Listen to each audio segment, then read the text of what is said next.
कुटिया में बैठी हैं सीता रैनिया, हिरन एक देखई हो। रामा सोनमा बरन सारी देहिया, निरखी मान मोही हो। रामा सोनमा बरन सारी देहिया, निरखी मान मोही हो। बगले में बैठे श्री राम, तो सीता जी अरज करें, सीता जी अरज करई हो। रामा सोनमा कै सुंदर हिरनमा, हमारे मन भावई हो। रामा सोनमा के सुंदर हिरनमा, हमारे मन भावई हो। इतनी बचनी सुने रामा, तो सुनहु ना पावई, सुनहु ना पावई हो। रामा हथवा में लई के धनुहिया, हिरन पीछे भागई हो। रामा हथवा में लई के धनुहिया, हिरन पीछे भागई हो।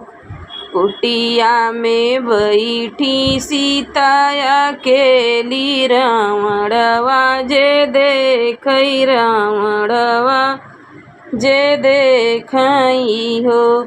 रामा धैली है जोगिया के भेष, सीता से भिक्षा मांगई हो।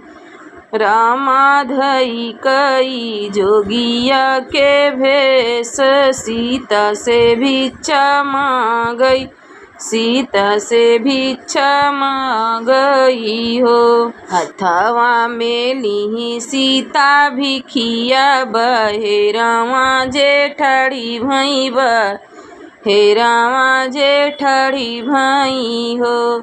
रामा रावण जे रथ बैठावे, सीता का लई के भागई, सीता के लई के भागई हो। रामा रावण जे रथ बैठावे, सीता के लई के भागई, सीता का लई के भागई हो। हथवा में लई लीही भिखिया, बहेरावा जेठड़ी भई, बहेरावा जेठड़ी भई हो। रामा रावण जे रथ बैठावे, सीता के लई के भागई, सीता के लई के भागई हो।